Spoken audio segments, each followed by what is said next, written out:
Can I ask you a question? The Bolton Inc effect. Morning, Bridge.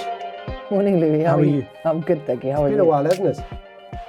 It sure has, yeah. We had a few reasons why we didn't do it, but I'm glad that we're back on the horse. It's good. Let's get into it. Today, we're going to talk about you. We've spoken about me, and now let's talk about you. I know we have taken a bit of a break, and there's been a few things that have happened, and etc., but I thought it would be wonderful to actually just have a chat to you and to see what we can learn about you and your journey from since we've been together and moving into business and motherhood, etc. And so I'll just get straight into it. Can you just share a little bit about your journey with the audience and me, obviously, like an audience of one? Can you just share a bit about your journey? You're my favourite audience, just by the way. She says. What's your journey been like from South Africa to New Zealand? And what do you reckon the move, how's it changed or influenced your perspective on life and business? Let's start with life and then go into the business side of things. So life first. Yeah, I mean, so making a move from South Africa, I just I closed the door and I knew I was never going to go back. But I don't have any family there. I think that's where my journey is slightly different to yours. So there's no calling for me to go back. When I flew out, that was it. But coming here, I realized that it's actually quite lonely. You know, I really miss my circle of friends, the people who just get me because we speak the same language, we have the same reference, we have the same points for our sense of humor. So that's definitely been from a life perspective. That is potentially something that I'm a potential downside, but it's made up for in so many other ways. New Zealand is safe. I know when you go out, you're safe. When Kenzie goes out, she's safe, and that plays a very big role in my sense of safety and happiness. You mentioned, there's so much to unpack there, though, because you moved when you were slightly older, or we moved when we were slightly older. Yeah. And you have travelled, and I think we have mentioned this in the podcast previously in terms of moving to another country and setting up life. But this immigration process from South Africa to New Zealand was a permanent one. It was like we said, a plan A. There wasn't plan B or C. But for you, I mean, looking back now, it's been nearly 6 years. Oh, it's been more than 6 years, actually. In September, I think it'll be 7. It'll be 7 years in September. Yeah. That's right. So for you, what do you reckon the biggest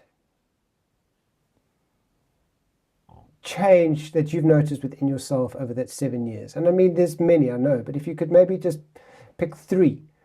I don't really think I know how to answer that. I think that as we grow older, we evolve and we change anyway. And those changes in my personality or my body or my physicality would probably happen wherever I was. I'm the parent. Let me rephrase the question. How has it been without having that circle of friends in real life around you? In other words, you've only just had me and Kenzie. Sorry, Miss 14. I think that 2 things come into play there. Number one, we had COVID, which meant that the whole world was locked down for a long time.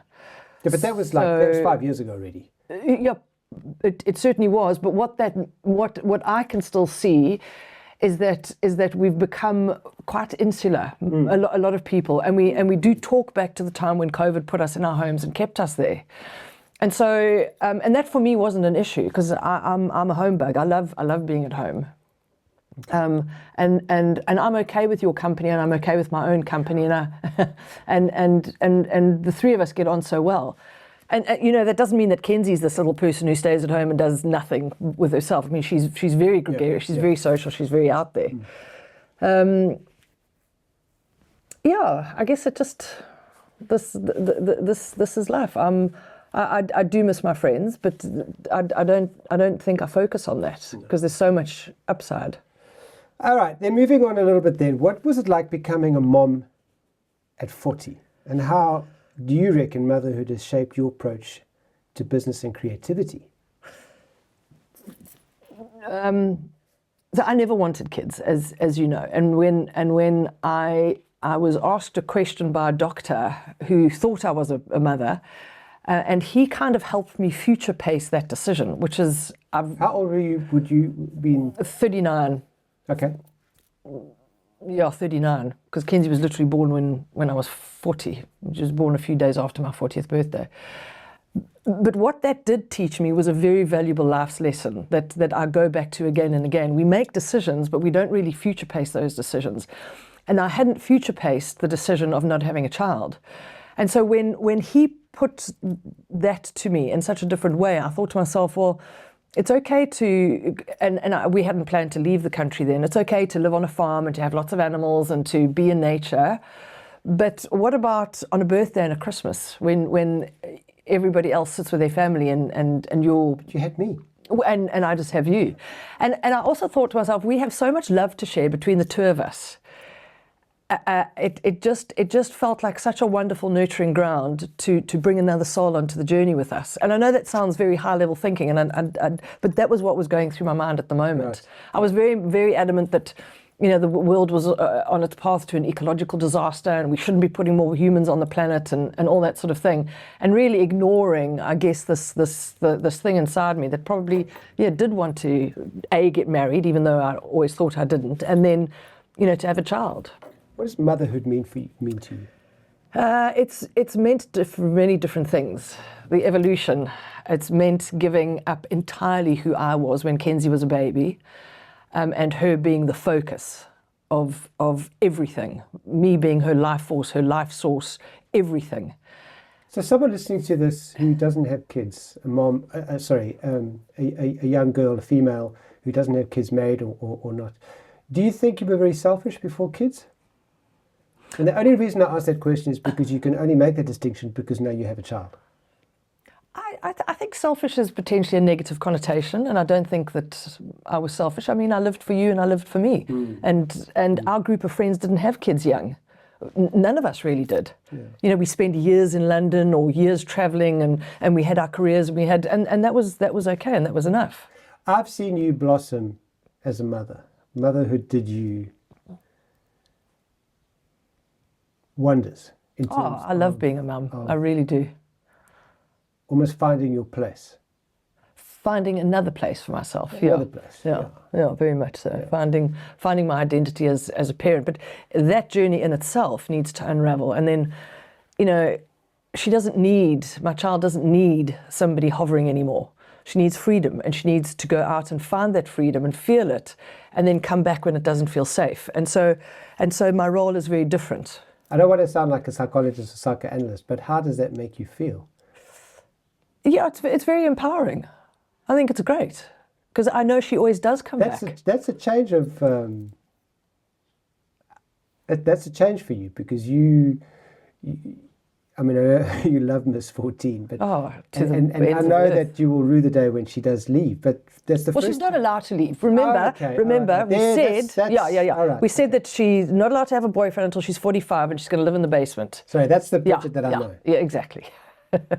How does it make you feel to pour so much energy into her, knowing that she is going to leave? Because that's what we are parenting her for. I don't know how to answer that. I can't live now thinking about that. Yes, of course it's going to be terrible. It's going to be terrible.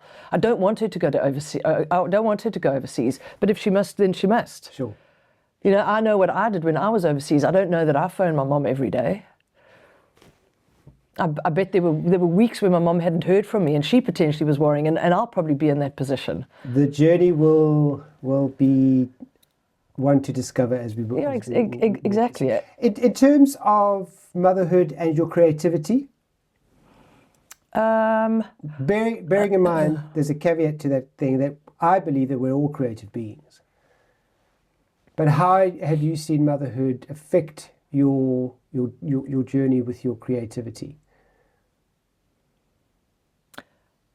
I want to explore more. I want to write more. I want to nurture more creativity. But I don't necessarily think that I've seen those two linked together.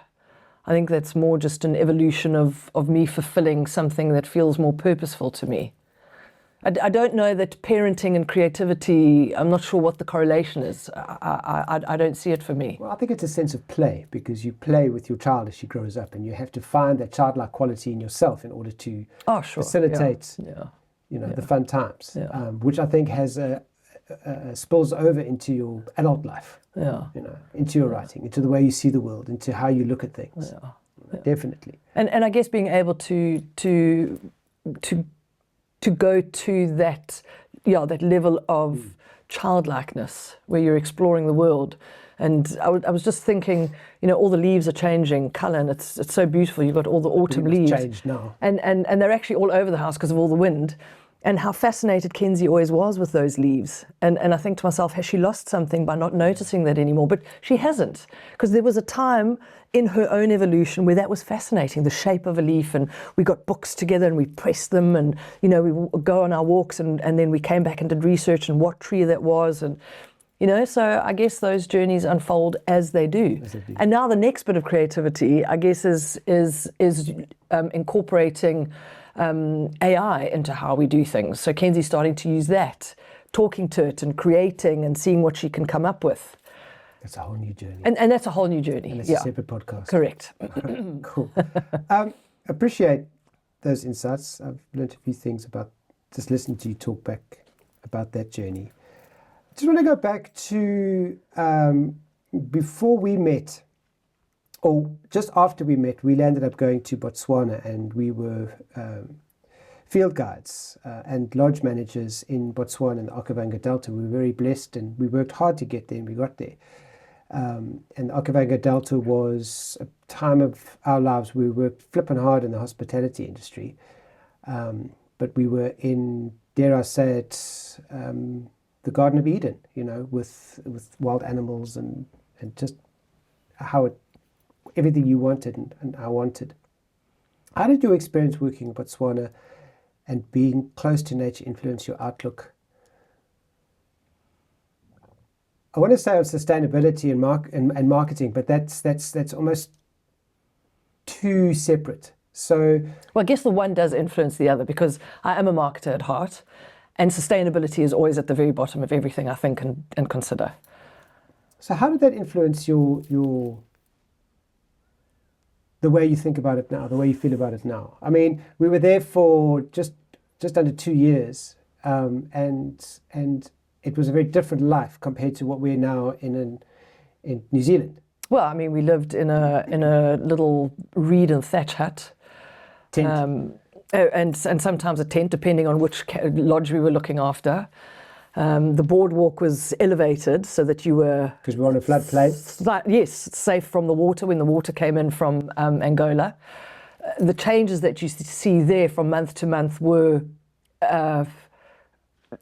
incredible. They were like 10x'd based on what you see in the city, because it would be really dry. And then you would hear via the grapevine that the water in Angola had started, and then it would come down and slowly seep down, and you see the trickle, and the trickle would get thicker and thicker, and the water would come faster, until eventually you needed those little mokoros to get off the island. You needed to get in a vessel, a boat vessel. You might have to explain to the audience what a mokoro is. Like a carved out wooden boat made from a tree trunk. With a long pole that you could cruise down, like a gondola. But the sustainability part about that is they're no longer carved out of... Correct. Yeah. Big pieces of wood. Of tree. They're because now more sustainable. The trees are so sacred. Yeah, and you would cruise down, and you would have to, when you were going through the reeds, you had to be very particular in the distance about what was the shadow of a hippo, which would upend you and eat you, or just a reed bed. And fun walking. Times. Yeah, they were fun times. Walking to our lodge at night, we have to, you would be the eyes, and I would be the ears, and I could hear the slightest little rustle. The only reason she's saying that I was the eyes and she was the ears is because I'm as deaf as a doornail, so I can't hear a thing, and Bridget's eyesight is questionable at best. I don't know why she loves me, but anyway. But that's why I've got glasses, bro. Okay, so it just makes me think about, like, we were in nature and we were with wild animals, elephants, leopard, lion, baboon, Hyenas, giraffes, zebras, everything. banded Yes. mongoose. African wildlife. Why do you think, I mean, we face some pretty interesting real challenges then. And it just makes me think about our time now, having started this business. And I've got some questions about Bolton Inc., which I'll get to. Why do you think we, after having faced some of those challenges, do you think we have had that ingrained in our bodies or our behaviors, or do you think we've forgotten and we just Have what ingrained in our behaviours? Facing down a lion chasing you, protecting your cubs, or being charged by an elephant? I mean, that's quite a thing. Yeah, that was frightening. And no one out there who's never experienced that will ever understand what I'm talking about. No, that was frightening. That was pretty scary. You know what I mean? But you feel alive. Yeah, you definitely do. When a lion looks into your eyes, you know that you're alive. Yeah, You're very much so. all your senses are on high alert, and you're alive, and it sees you. Yeah. And once you are seen, Yeah. you feel part of something much bigger than what you are. Oh, it's something that it's very hard to explain. It's very hard to explain. Yeah, because you are out of your body somehow No, and experiencing I disagree. I think you are in your body so much more. I think you are so present. Yeah, maybe that's a better way. That nothing else actually matters. Present. Maybe present is the better way And to I think explain now, it. in this day and age, where we are now, we are so not present. But that's why we Because meditate. We are so worried about That's why we the meditate. future. No, but yeah. I'm gonna. You meditate to come back to the present, because this present moment is all that we have. Otherwise, you live in a time machine. You're going backwards and forwards all the time. Yeah. A decision I made, a decision I'm going to make. And I'm by no means a Deepak Chopra, but I'm always You are unique. I'm always reminded by you to just remember to live in the present. Yeah. It's a tough one. It's work. Of course it's work. But what else are you going to do? Are you going to constantly worry about an event that may or may not happen? An outcome that may or may not happen? Yeah, we're going slightly off track here, because I think the monkey mind is something very difficult to control if you're not in the environment that you want to be. That's why you observe it and you notice what it's doing all the time. And I've said this to you before. If your mind was another person and they were your flatmate, you would have got rid of them long ago. You would have reported them to the police, because it's insane. It's insane, the shit that goes up in your head. From 1 minute to the next, you're the hero, and then you're the worst person on earth. You lazy, or you guilty, or you've done such a great job. I mean, the person upstairs, if you listen to everything it says, is completely and utterly unstable. So it's just so much easier to observe it and go. How do you observe it? When the thought comes in, and you think, okay, well, what is that grounded in? Like the last couple of weeks, not having been well and having had this horrible flu virus or whatever it is that's going down, and coming out of that, there's definitely a sense of sadness, and like I felt a bit depressed actually, like after 2 weeks of being in bed. And so I could have followed that path, and that really made me feel horrid. I mean, I was lazy. I'm never going to achieve anything. I never wanted to get out of bed again. I didn't want to ever go and chase a lead down or make contact with people. I didn't want to go out the house. Okay, so if I follow all of those paths, like what's left of my life? I'm just sitting, on So what got on you the out of couch. it? Because I observed it, and I said to myself, okay, this is obviously the result of not feeling well. Just go with it. And you're very good with that, and it was your kindness too that kept saying, this is not how you normally are, so just go with it. And then suddenly you notice that you're feeling a bit better, that you feel a bit more inspired, that a thought triggers another thought, and then you remember about gratitude, and you remember to be in the moment, and you remember to be appreciative of everything. Yeah. And being grateful is an enormously powerful tool. I think it's very difficult to. No, let me rephrase that. I think there's moments of clarity where you can be just present. I mean, talking to you now, for example, on the podcast, puts me in quite a present state of mind. I don't know how it feels for you. Yeah, sure, because there's nothing else. It's just you and me. Yeah. And I think sometimes, and it can be a danger, starting a business like we have, where you sit in an office and you're like, okay, shit, what am I going to do today? What am I going to do today? So you start thinking about the future, but like as you said, the monkey mind goes mental, and you've just got to like cage that monkey mind by doing something else, or observing it and going, just this is where I'm observing at right now. Yeah. Faith plays a big part of it, but we'll get to that. Yeah. Can you talk about the differences you've noticed between working in a city agency environment versus running your own business in a more relaxed setting? So, there's a lot to unpack with that. So a city, we're talking about Joburg, because that's the last time I really worked in an agency, a thriving, crazy, manic agency like you see in the movies. Right. And there's no time to pause. Going to the toilet is a waste of time. You eat at your desk, you're on the phone, in the car all the time. I mean, it's... I remember my clients phoning me at 7 o'clock in the morning, even earlier, and that was life. So you'd finish a meeting, and by the time you got back to your office, and you'd been stuck in the traffic for an hour, by the time you got back to the office, the things that you were supposed to action in the meeting had to have happened already. So there was an enormous amount of pressure, a huge amount of pressure.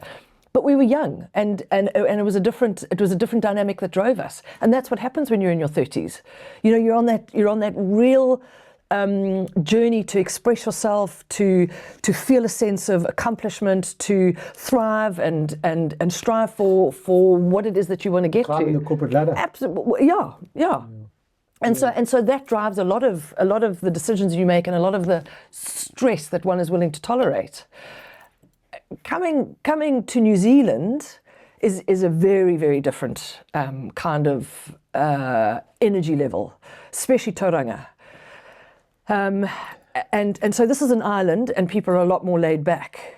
So, I mean, I've spoken to people in meetings here in Tauranga, and they've said to me, I can hear you South African. I'm like, other than my accent. No, it's the pace at which you speak. I'm like, okay, I hear you. So I still think that's a secret weapon. We're still it depends, because we've both been called up on it. We've both been told that we're a little bit overexcited. We've both been told to tone down our behavior. We've both been told to put a little bit of a lid on it, or, we've both heard that.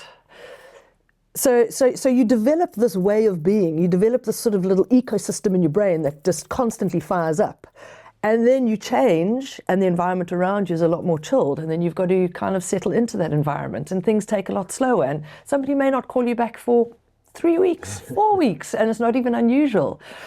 But when you're so used to making things happen so quickly, that can be quite a culture shock.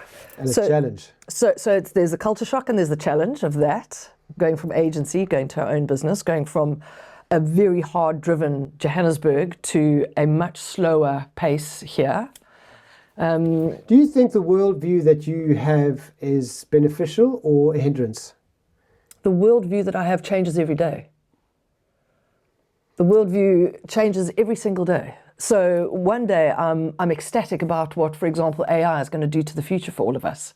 And then I watch a podcast with Stephen Bartlett, and I think, shit, there's a whole lot of things there that I haven't been thinking about. And then,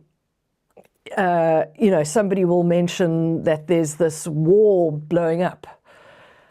And I think, how will that impact things? And then I've got to keep coming back and going, okay, but I'm here. Okay, all right. Okay. So moving on to, from agency to starting our own business, how...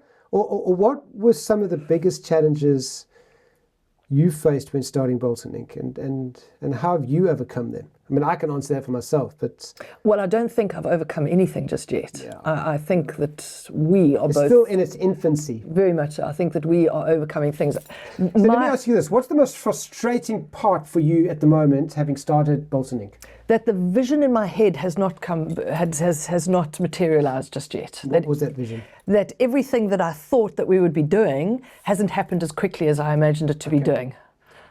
And so that is every now and then what gives me pause and makes me think, is this the right thing? Are we doing the right thing? And then I have to keep coming back to holding that vision, and I know that the energy that I project out is the energy that I receive back. So if I'm desperate and if I'm frustrated, that's what's going to be echoed back to me, because the world is exclusively energy, isn't it? Correct. And so rather channel and rather focus positivity and have a future-paced plan, and believe in that plan, and see yourself who you will be then.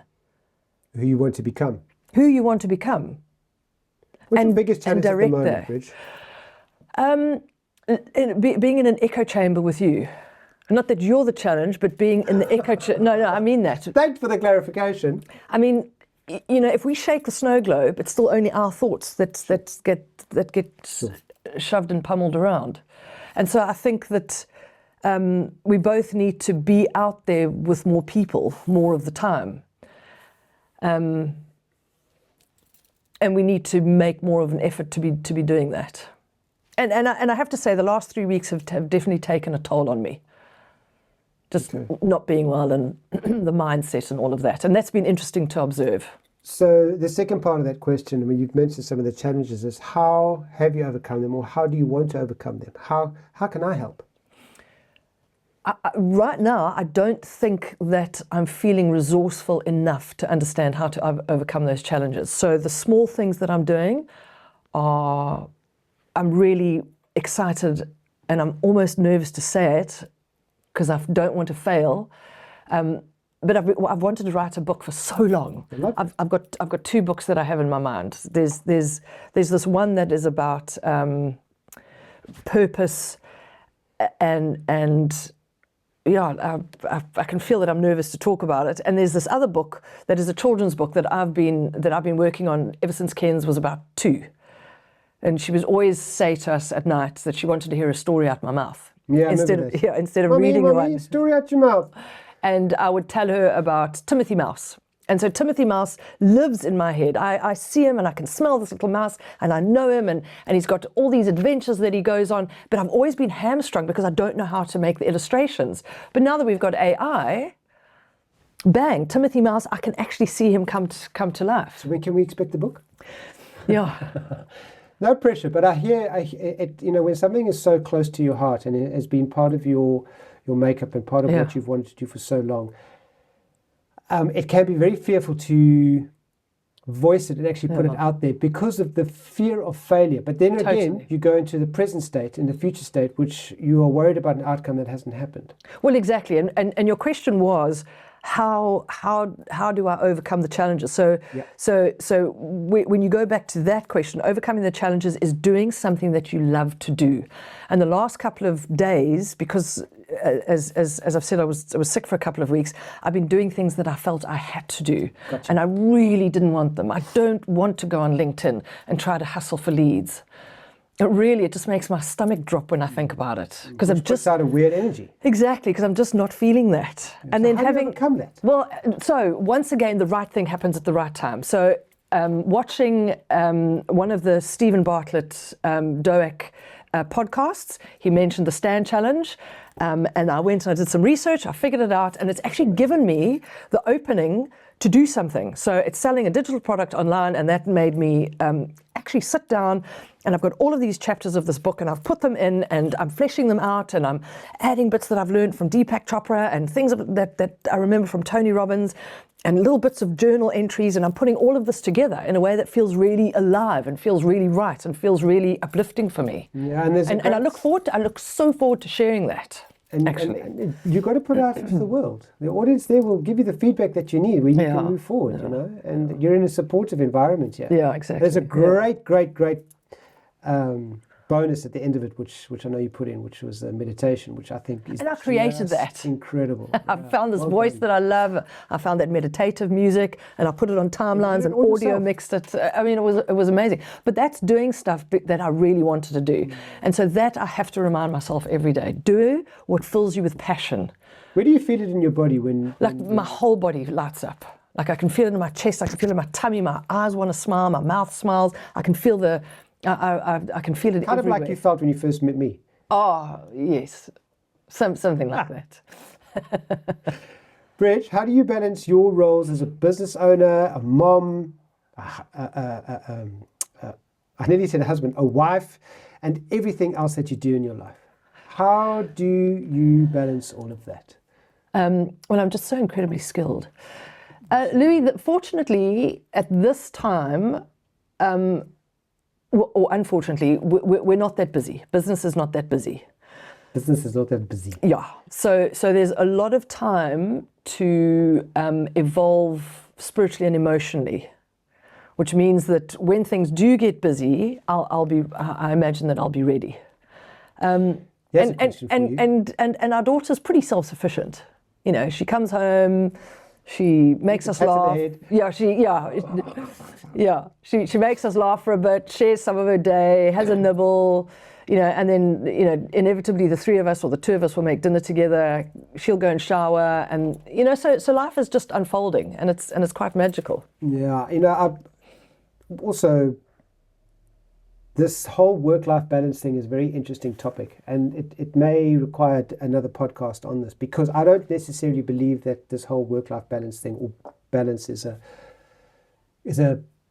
real concept. It's a myth. There is no balance. You've got to do what you do when the energy is right, whatever that is. The body wants to remain in a constant state of homeostasis. So it's always looking for a balance. Nature's always looking for a balance, and there's all those cliche sayings, and it's how I start this podcast is know thyself,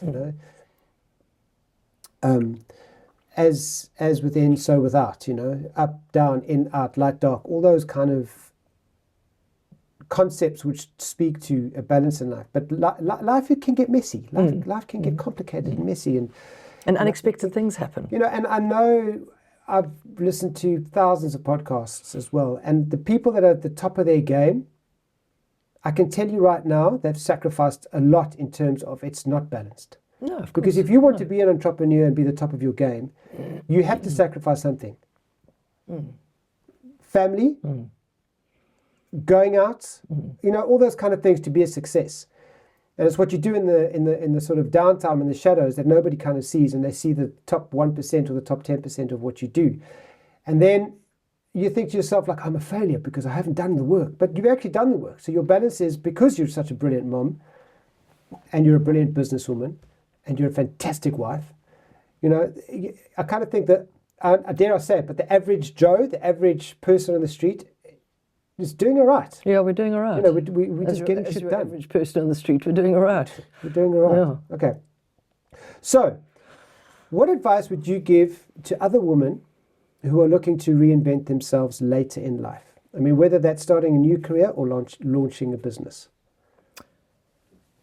I sometimes wonder whether advice is a dangerous thing, because I can only live according to my... You can share your experience. Yeah. And that's a little bit of experience. My lived experience. And that's a little bit about what this book is about. So if you want to start your own business, and you are a little bit older in life, things do feel different. I feel very different now at 50 plus than I did at 40 or 30 Correct. or 20. Yep, sure. Obviously, and that's just the human evolution. I've learned wonderful life lessons. So you take evolution, you take life lessons, you take energy levels, you take all those things into account. And the fact that as we get older, another thing I guess that we take into account is menopause. So on that evolutionary scale, we're now no longer making babies for the tribe. We're now looking after the babies for the tribe. We're the elder. Totally. And just because I don't, I'm not a crone with grey hair and, a humpback, it doesn't mean that I don't have those things that I want to share. I understand what you're saying. I would go so far as to say you have so much to share that you actually don't know where to start. And that's why this book is, sorry, I keep getting back to it, but that's why it's been such a clarifying moment for me. Because there are so many steps to feeling fulfilled, to being able to start a business, to being an older mom. There is such a lovely, brooding, energetic mix of passion and purpose and energy in that, and dabbling around a little bit in the matrix as to what's possible and to what we can manifest, and whether that's there's lots. You have to write the book, Bridge.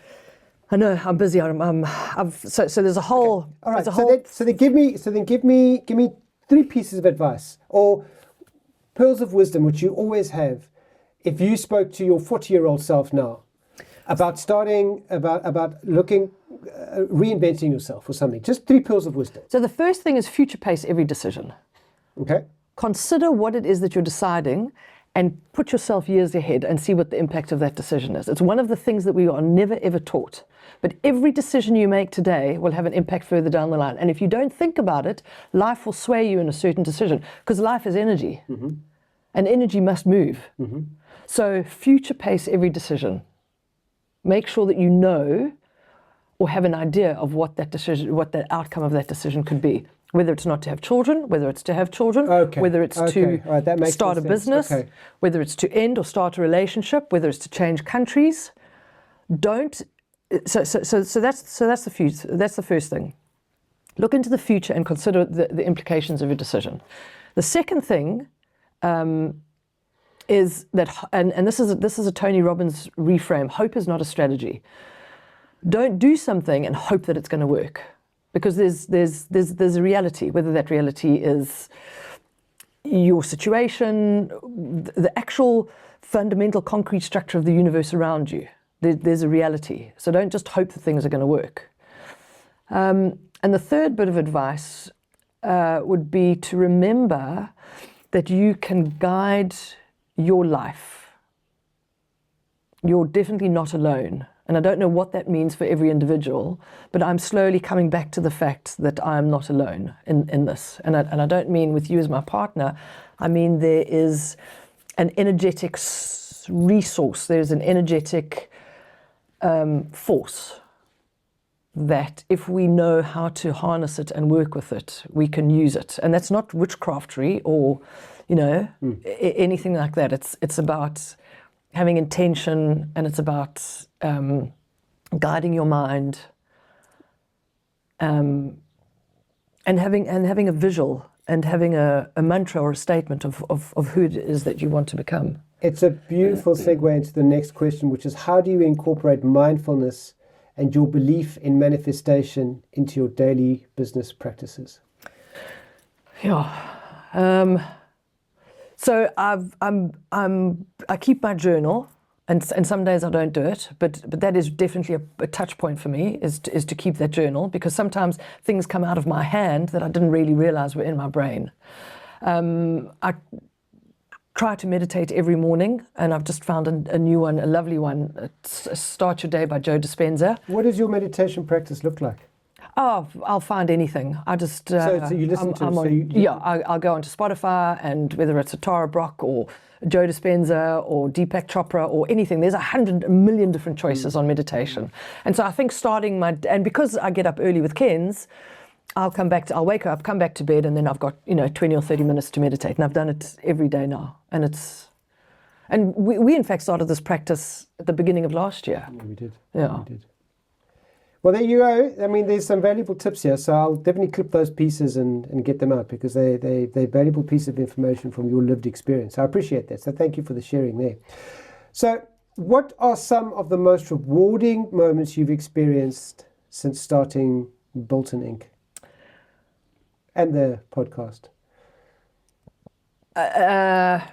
So we did a lovely interview with some entrepreneurs a couple of weeks ago, and I really loved that. I loved seeing those young people with those amazing young brains being able to interview people twice their age who'd been there and who'd done it, and just seeing the confidence that these young kids have. I really loved that. And of course, every time we get positive feedback from this podcast. One of the other ones was the AI summit that we did as well. Yeah, that was interesting, and the thing that will stay with me forever is what the principal of the college said, that kids are given a bad rep in the newspaper. Teenagers, yeah. Yeah, the teenagers. And actually, if you spend time with teenagers, you realize that the world is in very safe hands. And I look at my child, and I look at her friends, and what potentially your parent or my mom would consider to be cheeky is actually them fundamentally breaking down every concept. Sure. Well, you've said that, but why? Yeah, it's a What makes that right? Yes. And isn't that what we want? We want critical thinkers, because they're not going to. There are no entry-level jobs left when they come through. We don't even know what jobs they're going to be doing. The landscape changes completely. So what do I want for my child? I want her North Star to be so clear. I want her moral compass to be A-okay, and just to be this critical thinker. Okay. To be able to harness the networks that Yeah. she's going to grow, the friendships that she's going to have. Yeah, I think what you say about the rewarding part about some of the projects that we've done is that we work very well together when we're in a documentary situation. Yeah. And we elicit information or storytelling through a subject matter that we are interested in or not interested in, but we can learn something about it. But you know what, Louis, is fundamentally, I'm always interested in people. It doesn't matter who they are. I'm always interested in their story. Always. Anybody. I always want to know people's story. And sometimes I find myself in a situation where I'm asking questions because I'm so curious. Because I love that connection with humanity, actually. Yeah, I want more of that as well, because I enjoy filming that and crafting that Yeah. story and putting on the timeline and editing it, and and then coming out with something that you go, I never thought about it like that. Yeah. Or if you hadn't asked that question because you weren't listening properly. Correct. So if you're just asking the questions that you've got on your list of paper, but you miss the little hints that there's Well, it's another story there. It's the art of interviewing.